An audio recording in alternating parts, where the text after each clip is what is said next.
Olá, seja muito bem-vindo. Meu nome é Alexandre e este é o canal Investing Holder. Para você que já investe nas ações do Banco do Brasil, já tem no seu portfólio de longo prazo, ou para você que está pensando em iniciar seus investimentos nesse ativo, esse vídeo é direcionado a você. Vamos aqui olhar primeiramente para o resultado do terceiro trimestre de 2024 que o banco acabou de anunciar. E olha só, parece que o mercado não gostou tanto assim. Vejam só no dia do anúncio as ações do Banco do Brasil caíram aproximadamente 3%. E nos últimos meses vem um movimento de queda. Vamos entender um pouco esse movimento, entender essa variação de preço e também vamos olhar para os proventos do banco, para os seus dividendos, que também anunciou por meio de fato relevante o pagamento de juros sobre capital próprio para dezembro. A ideia do vídeo também é estender essa visualização para o banco, olhar para as perspectivas de 2025, entender quanto de dividendos o banco pode pagar e também vamos além, vamos estabelecer aqui o valuation do banco. Vou aplicar um método de valuation para estabelecer o valor justo para o preço das ações do Banco do Brasil, para verificar se ainda vale a pena estar aportando no banco, comprar esses ativos e continuar carregando. Vamos verificar aqui se as ações estão subprecificadas ou sobreavaliadas. Aqui a ideia é a gente fazer esse mapeamento, estabelecer o valuation, então assista o vídeo até o final. E se você está chegando aqui pela primeira vez, se inscreva no canal, também acione o sininho de notificação para receber aviso dos próximos vídeos. A ideia é gerar valor para o investidor de longo prazo, trazer conteúdos com diferencial, pensando na gestão de risco, de portfólios mais voltados para o longo prazo. E aqui no início quero falar da XTB. A XTB é a parceira aqui do canal, uma corretora internacional que tem atuação aí em todo o mundo, com quase 20 anos de experiência e escritórios de representação em mais de 13 países, como Alemanha, Polônia, França, Chile, uma empresa que tem ali uma vasta biblioteca educacional, tanto para investidores iniciantes quanto investidores mais experientes. Tem vídeos, webinars, cursos e você pode abrir a sua conta demonstrativa. O link para abrir essa conta está aqui na descrição do vídeo e no primeiro comentário. Vamos em frente falar aqui do nosso querido Banco do Brasil, um ativo que eu tenho no meu portfólio, eu carrego há bastante tempo, mantenho os aportes e vamos verificar aqui o que está acontecendo. Primeiramente, essas variações de mercado são totalmente normais. Um banco que vem aí com as suas ações valorizando nos últimos anos, nos últimos 10 anos, subiu aproximadamente 430%. Então, essas variações ao longo do caminho são totalmente normais. Vejam só aqui no gráfico. Nós temos quedas durante alguns períodos, mas aquele investidor que consegue manter os ativos, manter aqueles ativos no portfólio ao longo do tempo, ele é recompensado. Vejam só como tem momentos que as ações andaram de lado, caíram. Então, o investidor ele tem que manter as suas posições e conviver com essas volatilidades. Faz parte de todo investidor. Se você está na renda variável, tem que entender que ocorrem normalmente essas variações e você tem que sobreviver a elas, tem que conviver. O preço a ser pago pelo investidor de longo prazo é se manter. E olha só, eu trago aqui uma comparação entre ativos. Vamos comparar aqui o Banco do Brasil com os principais bancos, os 4 principais bancos, Itaú, Bradesco e Santander, e também com o Ibovespa, que está aqui no meio, essa linha verde, e o IFNC. O IFNC é o índice que mede o desempenho das empresas financeiras na B3, tá? Então, a gente vê aqui que o Banco do Brasil, nos últimos anos, performou muito melhor que a média das empresas financeiras. E também aqui, ó, nos últimos 2 anos, principalmente, teve um movimento superior ao Itaú. E nem se fala aí comparado ao Bradesco, que teve um desempenho inferior, e ao Santander. Então, quem foi aqui investidor do Banco do Brasil nesse período? Os movimentos passados não quer dizer que vão ocorrer no futuro, tudo bem? Pode ter aqui um retorno à média, ou seja, pode ser que esses bancos tenham um movimento melhor nos próximos períodos e o Banco do Brasil um movimento não tão bom assim. Faz parte ocorre normalmente com os ativos da sua carteira. E tudo bem, não tem problema. O importante é você manter os ativos, não ficar tentando acertar, vou vender Banco do Brasil e comprar Bradesco. Não. Você quer comprar Bradesco? Mantém Banco do Brasil na sua carteira e vai comprando o Bradesco se você está achando que está no bom momento de comprar as ações do Bradesco, tudo bem? Então, esse é o primeiro racional. Não fique tentando acertar o que vai ocorrer à frente. Estou falando com propriedade porque eu fiz muito na minha carteira no início, tentar sair de um ativo e entrar em outro. E muitas vezes a gente está tirando aquele cavalo premiado, aquele que vai trazer resultados para o nosso portfólio. E estamos ali muitas vezes alimentando aquele ativo que não vai ter o desempenho. Não faz parte da ideia do investidor de longo prazo ficar tentando acertar o ativo, e sim carregar uma carteira diversificada. Agora, vamos falar do resultado do terceiro trimestre de 2024 e a gente vai entender um pouquinho dessas quedas recentes. As quedas dos bancos, a queda do Banco do Brasil nos últimos meses tem um fator aí mais voltado aos juros, o aumento da taxa Selic e dos juros futuros. Os títulos públicos aumentando bastante as suas taxas, ocorre que as ações, os ativos de risco, têm ali o seu valuation, o preço das ações determinado pela taxa de juros. Então, quando aumenta a taxa de juros, ocorre que o custo desses ativos aumenta, o custo de capital aumenta. Então, por isso que os preços eles caem. E ocorreu isso com o Banco do Brasil. Mas também tem um pouco a ver com o seu resultado e a gente vai entender. Banco do Brasil lucra 9,5 bilhões no terceiro tri, alta anual de 8,3%. E por que tem uma alta anual? Tem um aumento de lucro líquido na base anual e as ações caem. A gente vai entender aqui. E para isso, nós vamos ter que olhar para o DRE, o demonstrativo de resultado de exercício. Começando aqui pelo DRE, na primeira linha aqui, que é a margem financeira bruta. A margem financeira bruta é a receita bruta dos bancos, ok? E a gente pode ver aqui que no terceiro trimestre tem 25,8 bilhões de resultado. Aumento aí em relação ao trimestre anterior, ao segundo trimestre de 2024, de 1,3 e aumento de 9,3 na base anual. Então o banco teve aumento mesmo em relação ao mesmo trimestre de 2023. Então a margem financeira aumentando. E o que ocorre aqui? As suas operações de crédito também tiveram aumento, com 35 bilhões aqui de operações de crédito, um aumento de 2% na base trimestral, ok? No entanto, o PCLD, que são as provisões de crédito para os devedores duvidosos, isso aqui é o que o banco provisiona para eventualmente o aumento de inadimplência à frente. Então, quando o banco começa a entender que pode ocorrer o aumento dos calotes da inadimplência que está à frente, ele aumenta essas provisões. Então, é ali um fundo onde ele vai guardando aquele dinheiro. Caso tenha ali calotes à frente de inadimplência, ele usa. Então, ele aumentou esse fundo aí, que estava na média nos últimos trimestres de 7 bilhões, aumentou para 10 bilhões. Então, aumentou 30% nas provisões. Então, só esse aumento que teve de inadimplência e também o aumento das provisões, todo o mercado ficou apreensivo, por isso que as ações do Banco do Brasil caíram 3% aproximadamente no dia do anúncio do resultado, tudo bem? E no final lá, o Banco do Brasil ele anunciou um lucro líquido de 8,9 bilhões, lucro líquido ajustado de 9,5 bilhões. Tá? Então, muito próximo dos outros trimestres, não teve tanta variação. Mas esse aumento de provisão deixou o pessoal um pouco cauteloso. E o que ocorreu também? Uma mudança no seu guidance. O guidance são as projeções para o banco. Então, ele manteve aqui as suas projeções, no entanto, aumentou aqui a questão aqui da projeção para essas provisões, que antes estava de 34 a 31 bilhões, e passou a ser de 37 a 34 bilhões. Então, houve um aumento dessa perspectiva de provisão e o mercado ficou um pouco apreensivo. O lucro do banco tende a diminuir nos próximos trimestres e todo mundo fica um pouco ressabiado e faz parte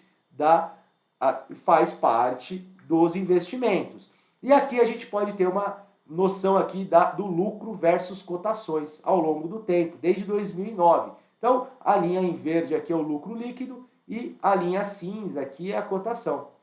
Então, vejam como o lucro aqui teve um apontamento para baixo aqui, né? Uma diminuição, e logo as ações caem. Então, o mercado ele tenta antecipar esses movimentos do lucro, e tudo bem, faz parte da gente ter que conviver com esses movimentos. Olha só, eu tirei um print aqui das provisões. Então, as despesas foram ampliadas, teve um aumento, principalmente aqui a questão de risco de crédito, tem que ter aqui uma providência do banco para recuperação desses créditos.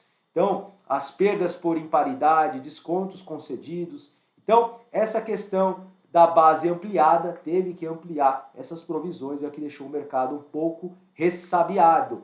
E quanto aos proventos, o banco, na mesma data, ele tem o costume ali de fazer o pagamento, olha só, de 8 vezes, são 8 vezes aproximadas todo ano. Então vejam aqui, ó, em fevereiro, março, maio, junho, agosto, setembro, novembro e dezembro. Então esses são os meses que normalmente o Banco do Brasil faz o pagamento de proventos. Então, de costume aqui, esses juros sobre capital próprio anunciados de 48 centavos por ação. Se a gente for descontar aqui o imposto de renda, a alíquota de 15%, sai 41 centavos por ação. Então, na sua base aí, nos seus investimentos, você vai receber 41 centavos por ação, que tem a base no dia aqui, 25/11. Então, quem tiver as ações na data do 25 de novembro, receberá dia 6 de dezembro, logo na sequência, na semana seguinte, receberá aqui os 41 centavos por ação. E vejam só o dividend yield médio nos últimos 5 anos do Banco do Brasil, de 7,3%.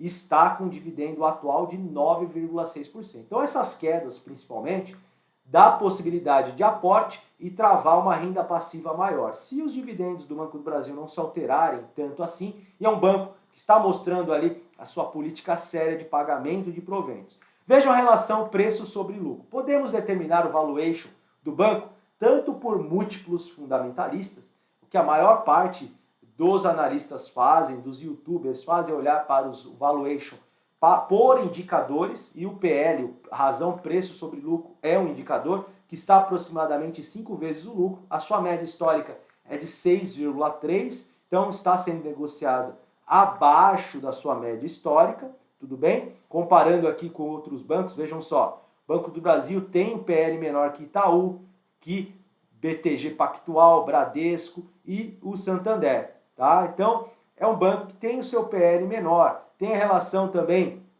preço sobre valor patrimonial menor, tem um ROI aqui muito bom. No entanto, o Itaú nos últimos trimestres aí vem performando muito bem, está com ROI acima do Banco do Brasil, voltou a ter um ROI melhor, né? No entanto, aqui nesse vídeo eu quero estabelecer o valuation para as ações do Banco do Brasil, não só olhando para os múltiplos, mas olhando para os seus fluxos de caixa à frente, principalmente para os seus dividendos. E eu vou usar um modelo aqui que é utilizado por analistas de valores imobiliários, que é o modelo de Gordon.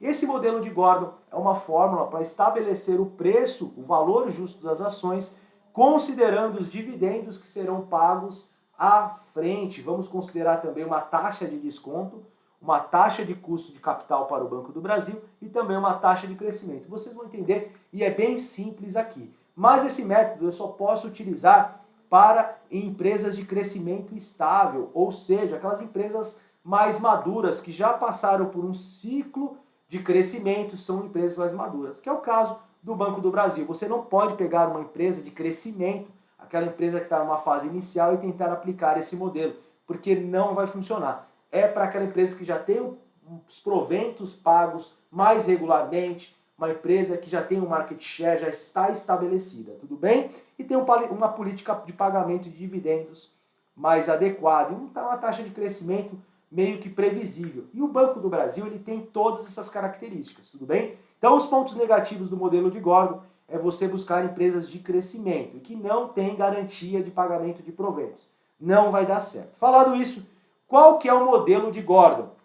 O preço das ações igual aos dividendos pagos por ação nos próximos períodos. Então não é o dividendo que o banco já pagou, é o dividendo que a gente vai enxergar à frente, dividido por K menos G. O K aqui é a taxa de custo de capital. Toda empresa tem uma taxa de custo de capital próprio e custo de capital de terceiros. Os bancos não têm dinheiro emprestado, ele não pega dinheiro emprestado como outras companhias de sociedade, outras companhias de capital aberto.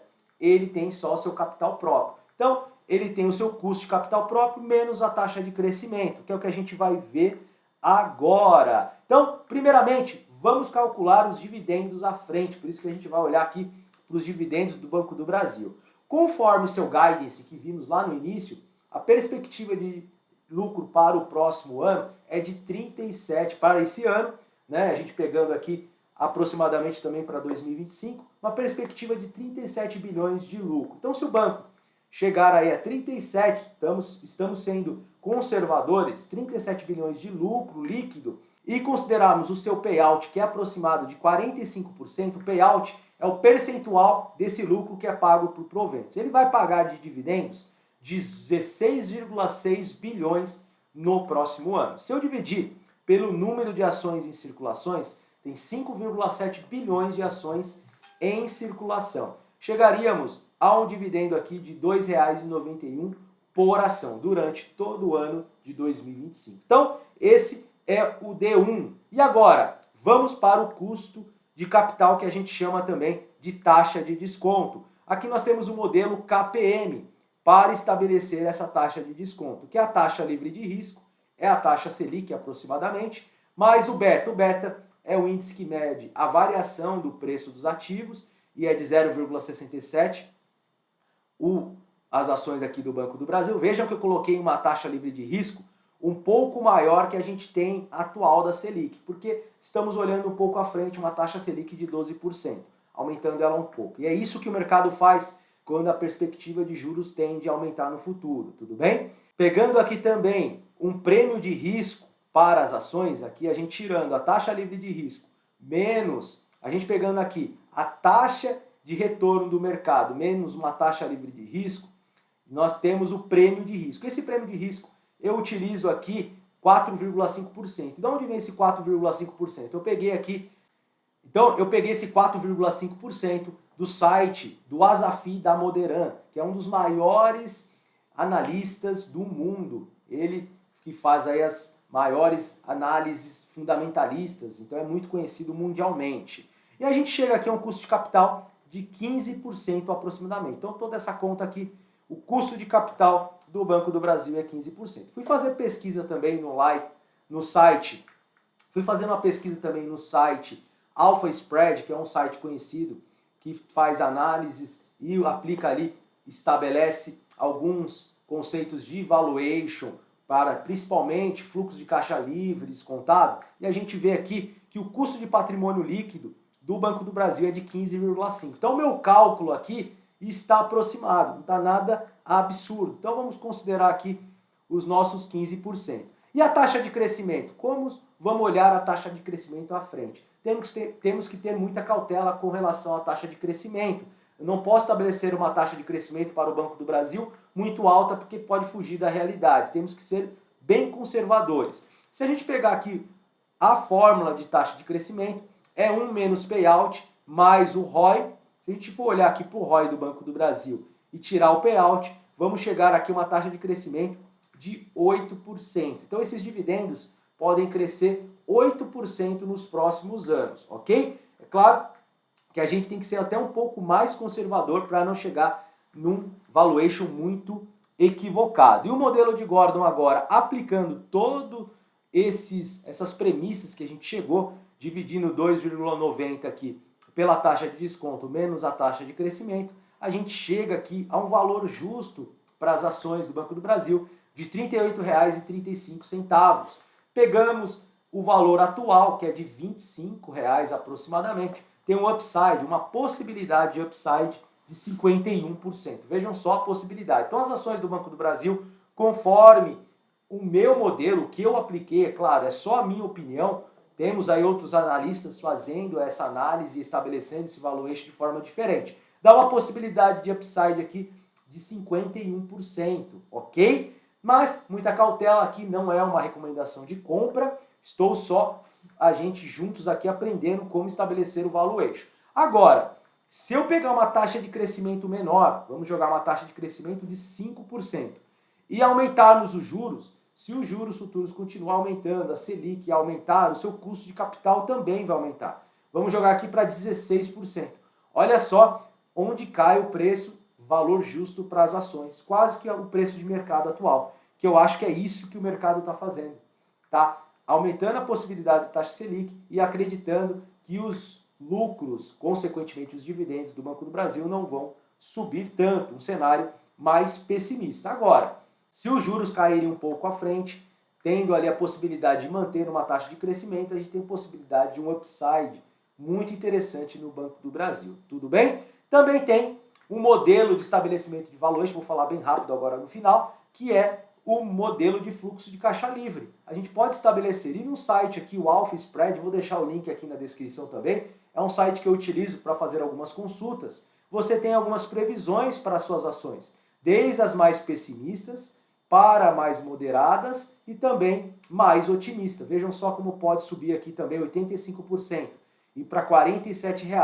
É claro que o fluxo de caixa livre tem outras variáveis, também considera a taxa de desconto, a taxa de juros e também tem uma possibilidade, olhando já para a possibilidade de crescimento, tem ali olhando os seus fluxos. E o modelo de fluxo de caixa livre pegam os lucros futuros e trazem ao valor presente. Por isso que a taxa de juros é tão importante. Vejam que há possibilidade. E o cenário mudando de juros muda muita coisa. Por isso que a renda variável é tão sensível às variações de taxa de juros. E você investe nas ações do Banco do Brasil? Você acha que está no caminho certo? Está aportando? O que achou aqui do método de aplicabilidade aqui de valuation? Deixe seu comentário e também deixe sugestões de vídeos que na sequência eu trarei também conteúdos que foram propostos, ok? Eu vou ficando por aqui, deixe o seu like, compartilhe o vídeo com um amigo, não se esqueça aí de se inscrever e vamos nos ver em uma próxima com certeza. Até mais, valeu!